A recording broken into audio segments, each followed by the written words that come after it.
You're making me seasick, Caitlin. What? You're making me seasick.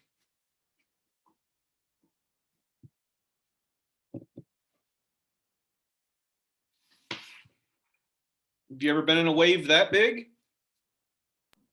No. I think you die. That's crazy big. I didn't know I had a virtual background on, so. You're fine. We'll get started in about a minute. Give everybody a minute or two Okay. to jump in.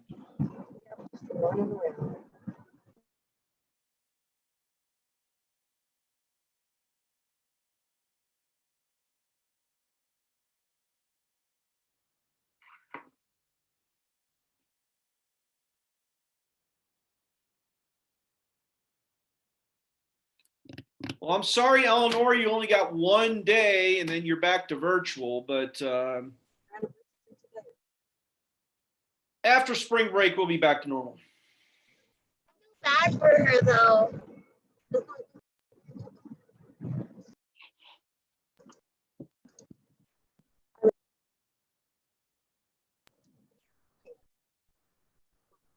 So this will be posted probably not instantaneously like when we finish it, but we'll post the video within an hour of class ending. So if audio or video is jumpy or jumps out on you, a perfect recording of the class will be available about an hour afterwards. So we'll go ahead and get started here. So this is day 2 of our review for the test. So the test will be tomorrow. I can't remember if it's 16 or 14 questions that are on it. It's one of the two. For those of you that know what you're doing, it's a nice quick test. For those of you that still have some issues, let's fix those today so that you do well on your test. No surprises here. Everything that's on this review today and was on the review on Monday will be on the test. It's 5 basic shapes for area, and it's 3 basic shapes for volume and surface area.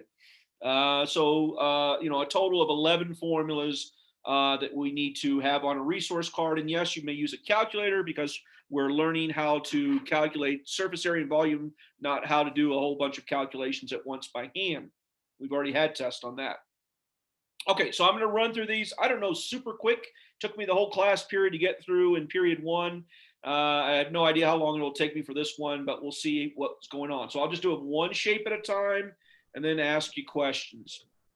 Okay, so 2 things to remember. The first one is that 2 things you must have for the test, and that's a resource card and your calculator. I will not give you friendly numbers. I'm expecting everyone to have a calculator when they do the test. And then the second thing is it's a 4-step procedure. Remember, the 4 steps are, I guess, a 5th step, read the instructions. But the 4 steps are identify the shape, write the formula, plug in the numbers, and then do the calculations and make sure your answer has units. When you're doing this review sheet, remember this review sheet, the computer made it, and it used the pi key for its calculations for anything involving circles or cones, or circles or cylinders. Therefore, if you're using 3.14, your number will be slightly smaller than their answer, but don't panic. All right, here we go. So the instructions for the first part of the 3-part test. The first part is area, second part is volume, the third part is surface area. So here we go. So this is the section that's entitled Find the Area of the Shape. So step number 1, we identify the shape. It is a square. I don't need you to write the word square, but what I do need you to write is the formula for area of a square. You check your resource card or your memory banks, and one of those 2 says length times width. Okay, there's step number 1, done. Step number 2, plug in the numbers. So let's see, the length is, in this case, 11, and the width is 9.5. So we toss those 2 numbers into our formula. So 11, I like to use parentheses, not a dot. The dot is perfectly fine, but remember, dot looks a whole lot like a decimal point. And remember, I'm doing this with a mouse, so cut me some slack.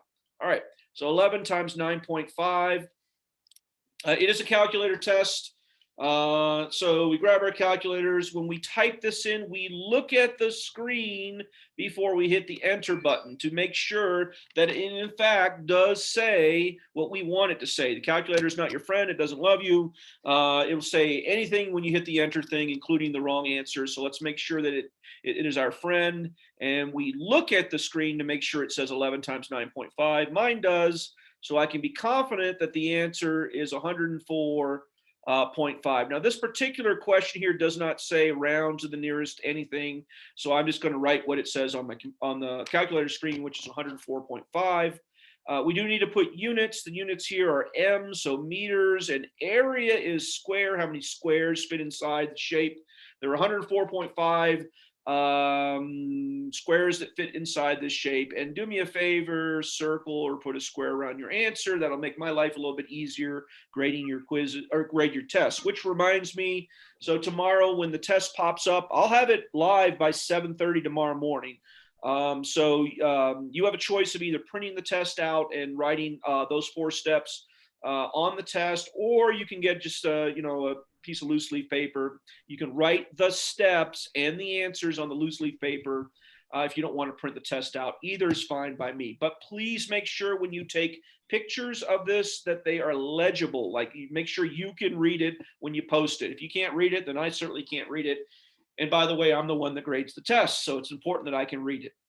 All right, any questions on rectangles? On the practice test, I gave you a couple rectangles. I'm only going to do one, and then we will move on to the next shape. And the next shape is the triangle. Triangle is a polygon with 3 sides. Remember the red, and it will be red because you get to, you will see it on the computer screen. So it will be the red dotted line is not a part of the triangle. It's showing you a dimension of the triangle, but the black segments make up the triangle. So it's a polygon with 3 sides, makes it a triangle. And we know that the area of a triangle from our resource card is equal to the base of the triangle times the height, all divided by 2. So let's talk about base and height. Remember, the base is any one of the 3 sides of the triangle. However, the height is the red dotted line. So the red dotted line comes from the base. I always say, look at the little tiny square. Look, the square touches 9 and it touches 2.1. So the side that is written in black is your base, in this case, 9. Your height is 2.1, so I'm put parentheses 2.1. And then all of that by the formula is divided by 2. Okay. You can type that in exactly as it appears on your calculator. So 9 times 2.1 divided by 2. We get an answer. The answer on my calculator, after I look at the screen to make sure it says exactly what I want it to say, tells me that the answer is 9.45. 9.45. Now, if it gave me a decimal number that went on a bunch, I might round to the nearest 10th. Notice the instructions don't say to round or not to round. So it would be up to you whether you round this one or not. If you rounded this one to the nearest 10th, that's not a bad idea, 9.5. The units here are MI or miles, and we're doing area, so square miles. Remember, on these practice ones, somewhere on the last page are the answers. I just made the answer pop up, 9.45 square miles, and that's what we got. Therefore, we can be confident that we got the right answer. Make sure you don't just do the review, that you actually are checking your answers. And when you get something wrong, try to figure out yourself what you got wrong. If you can't figure that out, sure, you can send me a chat. I'd be more than happy to help you. But watch the video of me doing, in this case, a triangle, and see if you can identify your area. It's usually better if you can find your error than for someone else to point it out for you. All right, there you go. There's and I said that we were going to put a box or a circle around our answer to help me out. Okay, any questions on triangles? No. Moving on. All right, our next shape is the shape that if someone makes a mistake on a test, it's usually this one. It's a little bit easier to see here when these lines are dashed and they're red. You can see that the black is the shape, and this shape is a parallelogram. With the two red dotted lines there, it certainly does make it look like a trapezoid. But remember, the red or the dashed lines are not part of the shape. Definition of a parallelogram is a four-sided, a quadrilateral, four-sided shape where the opposite sides are parallel. Not just one set, but both sets of sides, opposite sides, are parallel to each other. Okay, so this one is a parallelogram. Turns out that it has a very easy formula. Area of a parallelogram is simply base times height. And if we use there's no divided by 2. If we use our knowledge from the triangle, we know that our eyeball goes to the little square, and this little square touches the height here, which is 3.8. But notice it doesn't touch anything on the bottom. This is one of those very, very obtuse parallelograms where they couldn't fit the 3.8 on the inside, so they extend one of the sides. Well, the side that they extended was the side that's marked 11. And yes, many times the base is the bottom, but remember, both for the triangle and the parallelogram, any one of the four sides for this one, any one of the three sides for the triangle can be the base. So make sure your eyeball goes to the square. It will show you where the base and the height are. All right, so we plug in our numbers. Let's see, the base here was 11. The height was 3.8. 11 times 4 is 44, so it's going to be a little bit less than 44. There is an estimation strategy that you can use before you type this into your calculator. Press the wrong button. Notice you press the wrong button and get 5,000 as an answer. So if you do a little bit of estimation, you can check the reasonableness of your answer. So we know that our answer should be a little bit less than 44. We got 41.8. That's a reasonable answer. We do need to put the units. The units here are MI, miles. Apparently this worksheet likes miles today because there's a lot of them. And then we circle our answer. So 41.8 square miles is the area of that parallelogram. Remember, what does that really mean? About 42 squares fit inside this parallelogram, and those squares would be 1 mile by 1 mile. All right, there is your one parallelogram. Any questions? Okay, moving on. One shape after another. Our friend the trapezoid. How do I know this is a trapezoid? Well, it has, we're not looking at the red, we're looking at the black. It has 4 sides, and 2 of the sides are parallel. Now, it doesn't have to be the top and bottom that are parallel. It could be left and right. I could take this whole shape and turn it sideways, and the left and the right would be the 2 parallel sides. The red dotted line is the distance between the 2 parallel sides. We put all that information with the big long formula for trapezoid. Remember, area of a trapezoid is equal to, calculator friendly version, base 1, that's one of the parallel sides, plus base 2, that's the second parallel side, close your parentheses, times the height, that's the distance between the 2 parallel sides, divided by 2 is equal to the area of a trapezoid. So, complicated one, lots of stuff going on here. The 2 bases are the 2 parallel sides. So I probably should do that in a different color. Let's make it blue. The 2 parallel sides are, in this case, the 2 blue ones. Now, I made a point earlier saying that it doesn't have to be the top and bottom. Could be left and right if this is turned sideways. But what it must be are the 2 parallel sides. So the 2 parallel sides here are 2.9 and 11.7. So when I plug those into my formula, those are my 2 bases.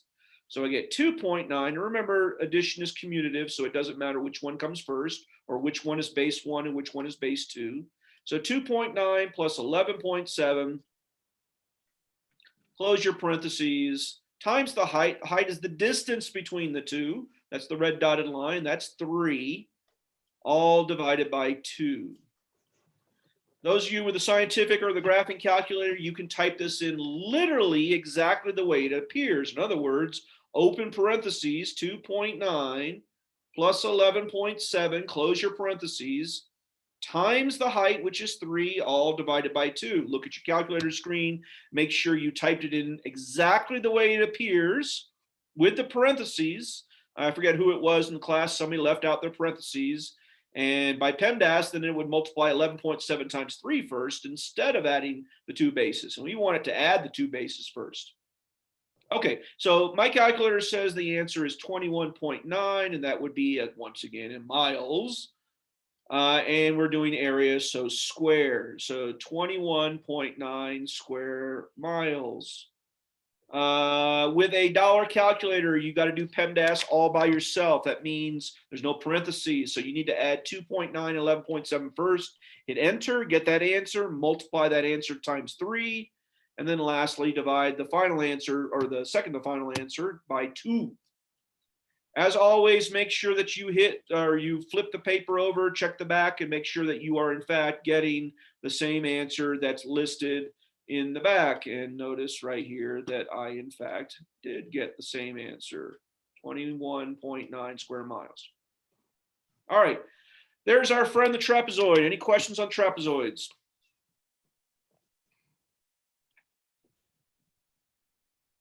Okay, moving on. Next shape is and I go through a couple extra ones. So these are on the worksheet, which I do want you to do, by the way, are just the practice ones for those 4 shapes. But our 5th shape for area, let me take the answers off here. The 5th shape for area are our circles. And notice the instructions say round to the nearest 10th.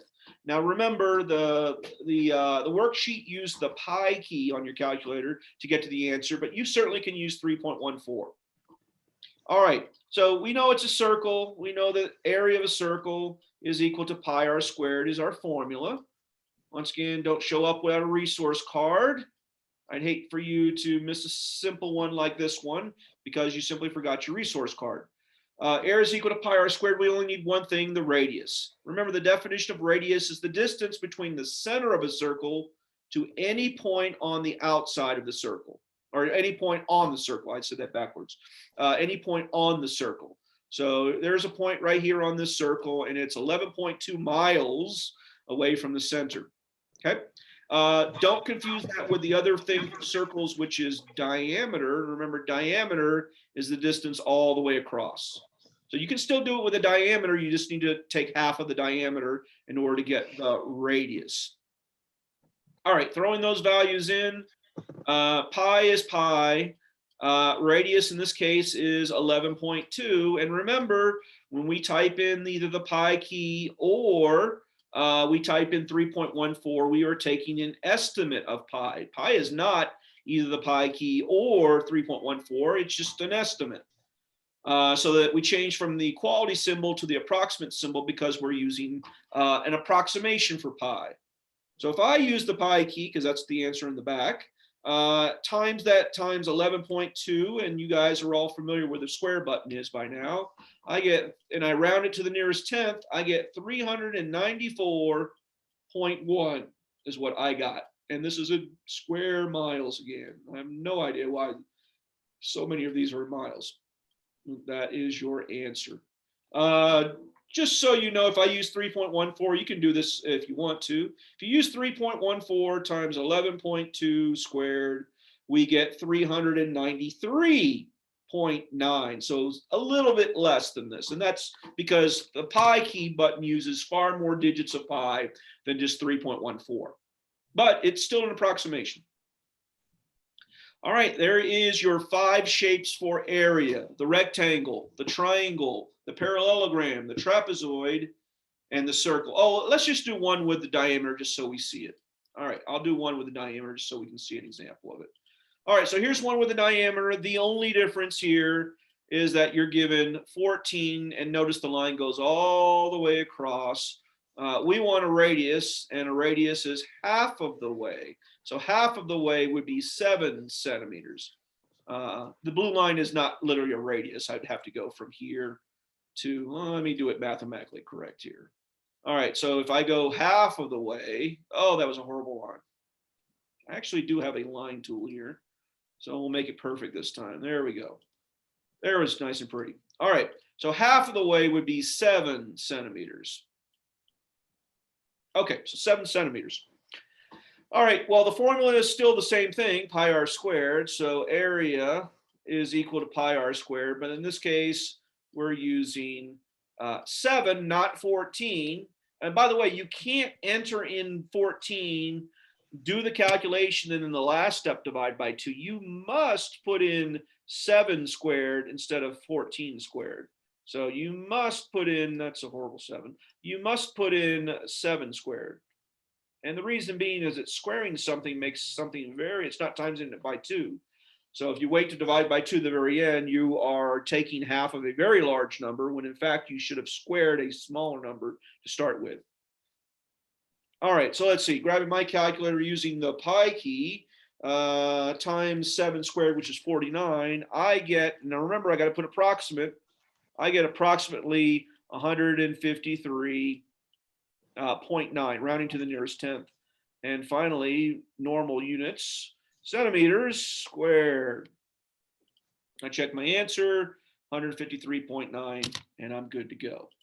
All right, there's your 4 shapes. Any questions? Okay, we are done with area. Moving on to volume. So volume has 3 basic shapes: the rectangular prism, the triangular prism, and the cylinder. Those are the 7th grade ones that we need to memorize or become very familiar with. All right, if you remember from your resource card, step 1, identify the shape, rectangular prism. Notice it says round to the nearest tenth. Keep that in back of your head. It is a rectangular prism. Volume is equal to, on my resource card for rectangular prism, length times width times height. So the hardest thing for the volume ones is simply identify which shape do you want to be as your base for rectangular prisms. As I look at this, I don't know, I'll choose it looks to me like this is the bottom. Some people may not see that as the bottom, but I'm going to choose that rectangle to be my base. So for that base, I have a length of 5, a width of 4, and then the distance between the bottom rectangle and the top, here's the top. Oh, this is kind of messy. Let me do that in a different color. The top one, I'll do it in red. Here's the top rectangle. That distance between the red rectangle and the blue rectangle is 4. That's the height of the prism. So putting that all together, no estimation here. This is straight up distances. Length was 5. The width was 4. And the height was also 4. The hardest thing will be these 3-dimensional shapes that are drawn on a piece of white paper, so they're in 2 dimensions, and your eyeball flips around on you. It's hard to see. So I don't know if it helps you, but it certainly helps me as I draw the 2 rectangles, and therefore the hardest thing is finding the distance between the 2 rectangles, and that's this number right here, this 4. Well, I don't need a calculator to do this one. 5 times 4 is 20, and 4 20s is 80. So we get 80 centimeters. Now we're doing volume, not area. So we're talking how many cubes fit inside this shape. So there are 80 cubes. Each cube is 1 by 1 by 1 centimeter, fit inside this cube. And there you go. There's the answer. Question on rectangular prisms. All right, moving on. Next shape is it's the one that really causes my eyes the most problem. It's the triangular prism. The triangular prism. So a triangular prism has the formula. These are not plus symbols. These are a T. The base of the triangle, this is a T for triangle, times the height of the triangle. I only say they're not pluses because occasionally I have some kid write a plus. Times the height of the prism. And remember, the height of the prism is the distance between, in this case, the 2 triangles. The base is the triangle of a triangular prism. The base is a rectangle for a rectangular prism. Once again, I'd always recommend draw the base. So the base is a triangle. This triangle is the base. There's the little square. So we have a base of 8 and we have a height of, well, you really want to write an 8 right here, right? But that's, I better do it in blue. That is this distance right here. That's not part of the triangle. Okay. What is part of the triangle is this side. And that side is not labeled, but directly above it is 6. So there is underlined are your base and height of the triangle. So the base of the triangle is 8. The height is parentheses 6. Otherwise it looks like 86. And in blue is the distance between the two triangles, and that is a distance of 8. Okay, this 10 here is, well, it's this distance right here, but that has no relevance in our particular calculation here. So all I got to do is 8 times 6 times 8. Let's see, 8 times 8 is 64, and 64 times 6 is 384. So we get 384, and M means meters, so it's in cubic meters. And remember, that is literally how many cubes, 1 by 1 by 1 meter, can fit inside this shape. And that would be a hard thing to do by hand, fitting this full of cubes. But our formula does it for us. Questions on rectangular or triangular prism? Remember, this is volume. We'll have another calculation for surface area. All right. Moving on. The next shape is our cylinder. Cylinder. Now, this cylinder is on its side. We do know that the formula for a cylinder volume is equal to just a bunch of pizzas stacked on each other. And a pizza is a circle, so that's pi r squared. And how many are stacked? That would be the height. So pi r squared h is the formula for volume of a cylinder. I need the radius and the height. So the radius is always going to be the dotted line or solid that goes straight across. And the distance between the two circles is 8 here. That's your height. Remember, we're expecting our cylinder to stand up on a circle, but it could be turned on its side. You got to be ready for that. So let's see. Volume would be pi times the radius squared. The radius here is 12, so 12 squared, all times the height, and the height here is 8. Now, once again, as soon as you change pi to either the pi key, oops, I did that backwards, pi to either 3.14 or you're using the pi key, you're doing an estimation. So I put an estimation there. I'm going to use the pi key here. So that's 12 squared. Well, that's 144 times 8. And my calculator says, and rounding to the nearest tenth, see it says rounding to the nearest tenth. My calculator says 3619.1. Okay, and that's in miles. We're back to miles again. Miles cubed. If we use 3.14, so 3.14 times 144 times 8, I get 3,617.3. So I'm about 2 off. And that's simply because the pi key uses more digits than 3.14. You may put either the pi key or 3.14. It's your choice. Circle your answer, put a square around it. All right, there's cylinder. So the 3 shapes for volume are rectangular prism, length times width times height. Triangular prism, base of the triangle times height of the triangle times height of the prism divided by 2. If you're going to make a mistake, you'll do all that work, you'll forget divide by 2. And lastly, the cylinder, rarely do people make a mistake. But remember, I could give you the diameter. If the diameter is 12, then the radius would be 6. Be ready for that. All right. Ready to move on. Oh, by the way, that's it for volume. Now, I gave you 3 more to do for practice. This is how a cylinder generally looks. Hey, look, I gave you the diameter here, so the radius would be 9. Now we go to surface area. A silly mistake would be you're taking the test, you're really confident, and you forget that there's 3 parts, and the third part is not more volume. The third part is surface area. All right. Surface area, the hardest for last. You would think it would be easier than volume, but it's not. It's actually harder. So in 7th grade, we don't get a formula for surface area of a rectangular prism. We get a process. And the process is to think about how many sides make up the shape, label the sides, give them names. And remember, we called top, BO, bottom, left, right, and then front and back.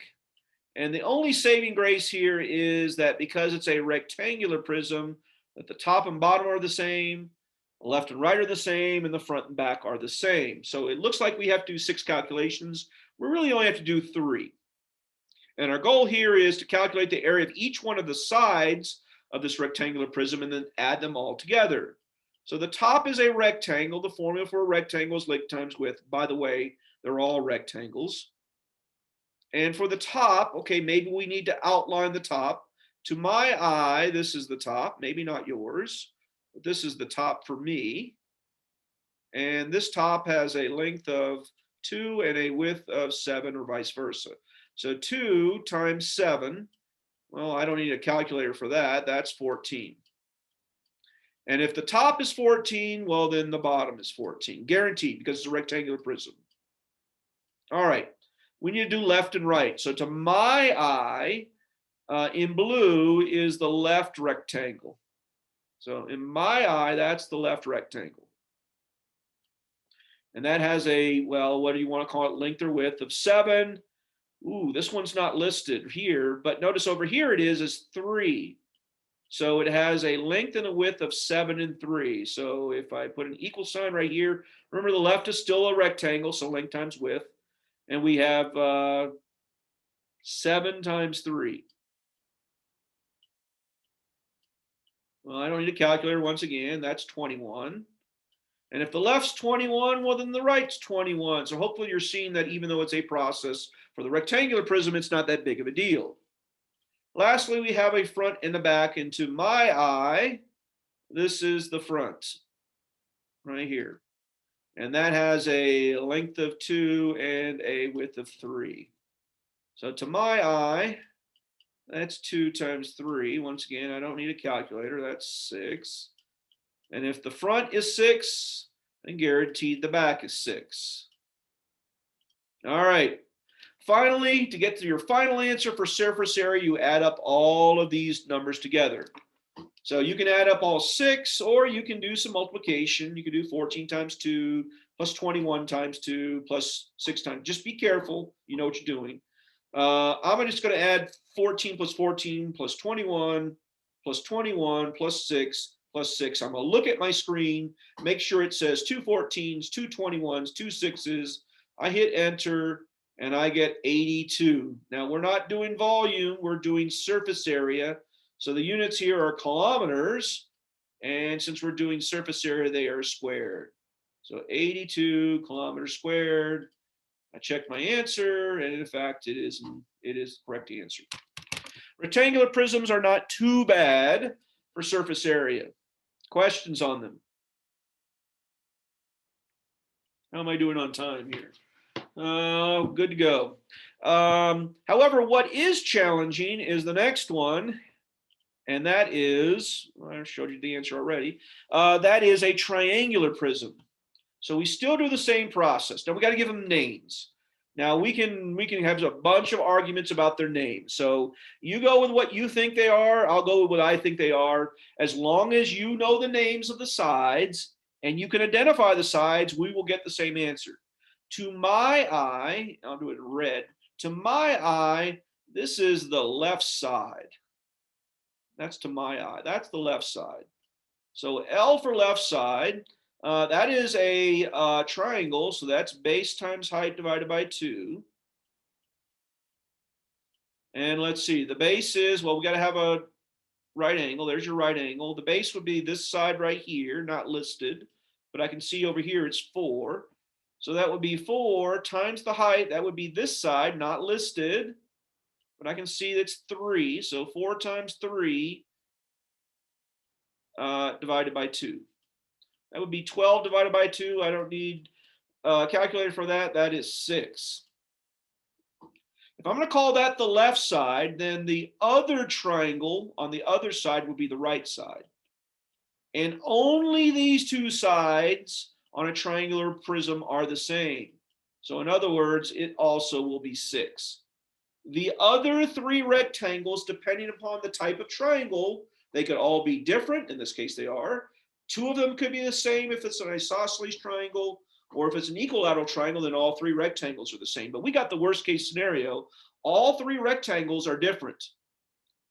So I will give them names. I will call this one, to my eye, that one looks like the top.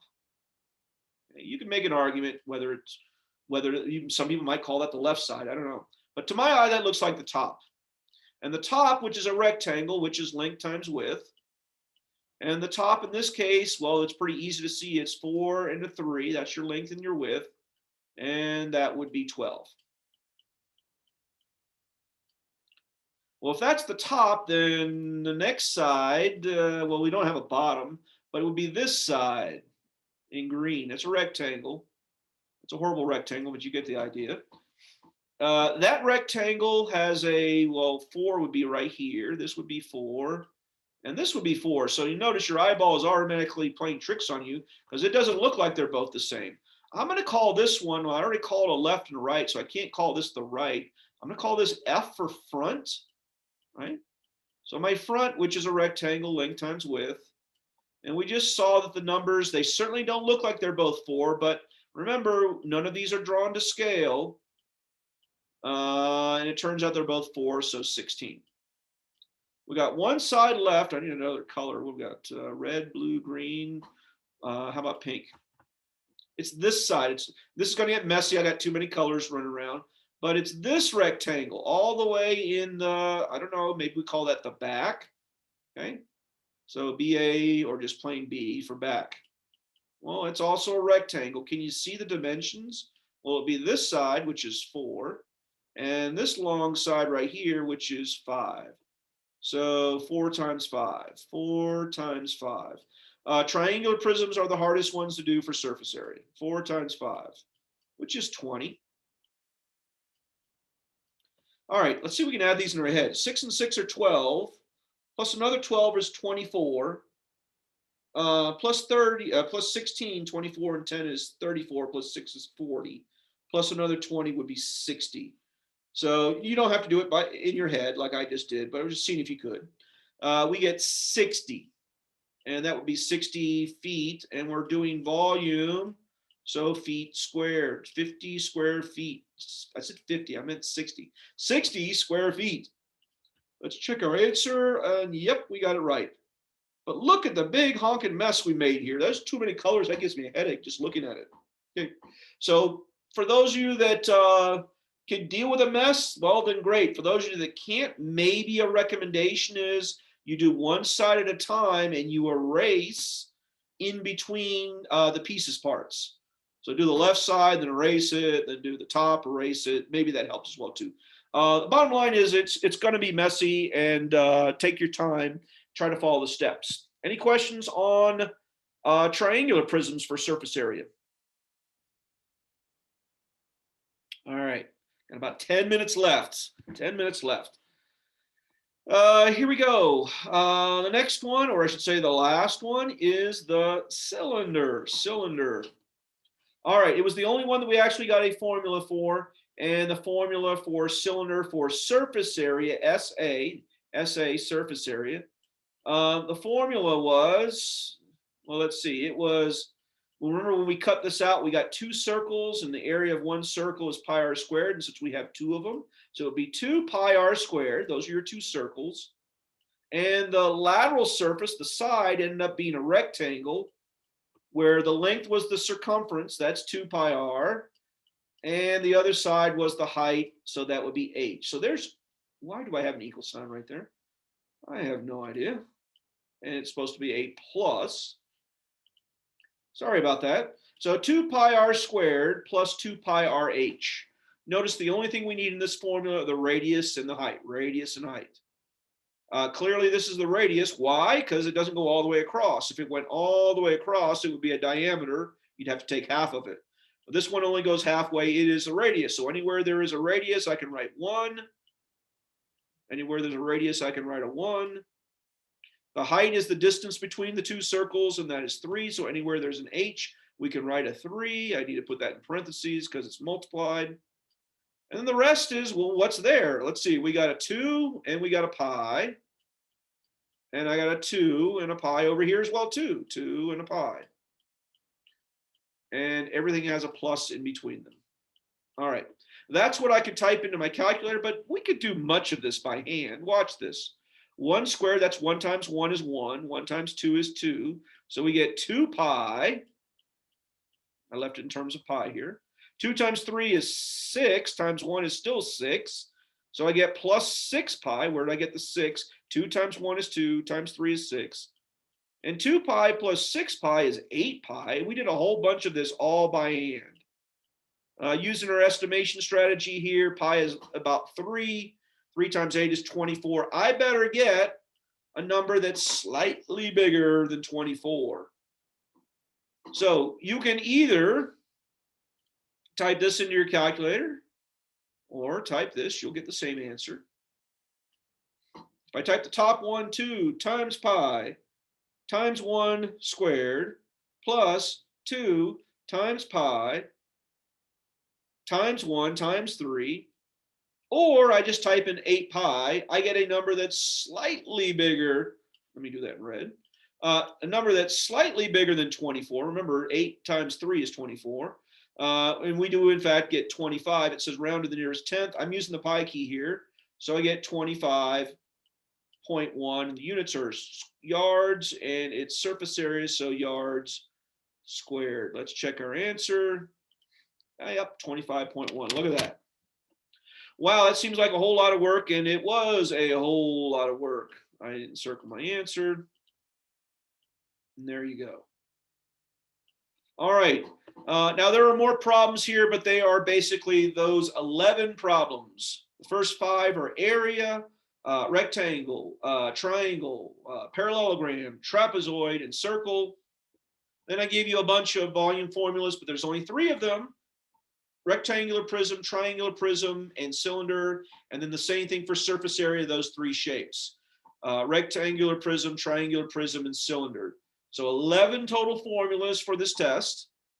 The test will not be 20. I think I gave you 24 of these problems. Let's see. How many did I give you? I thought it was 24. Is that right? Yeah, 24 problems. There will only be about 14 or 16 problems on the actual test. So you got plenty of time to do it. For those of you that get extra time, take your extra time. For those of you that don't, take about 55 minutes to take the test. It shouldn't take you 55 minutes. Make sure that when you write your answers, you do the 4 steps, including circling your answer, putting it in units. I need to see the formula. Need to see the numbers plugged in. I need to see the answer with the right units. And then try to be neat, unlike what I am writing with a mouse here.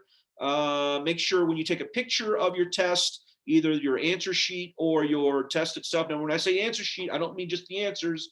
I mean the worked part, those 3 steps I said before. Don't just turn in a sheet of paper with just the answers. But regardless of whether you print out the test and write the answers there, or you give me an answer sheet with work, I need it to be legible, meaning if you can't see it, I certainly can't see it to grade it. So take your time, be careful. If there are any questions between now and tomorrow, test day, send me a chat, send me email. I got to teach the whole day, so I probably can't answer a chat necessarily immediately, but I will between classes. And then I'll have my computer on to about 8 o'clock tonight. I can certainly answer questions then as well too. So we'll take the test tomorrow. There won't be a class. The test will pop up at about 7:30 in the morning. You can take it anytime you want, but only 55 minutes unless you get extra time. And then we will meet as a class on Friday. Any questions? Any questions? You haven't got to wherever you're going yet, Caitlin? Here. All right. Okay. You guys have a wonderful day, and I will see you on Friday. Bye. See ya.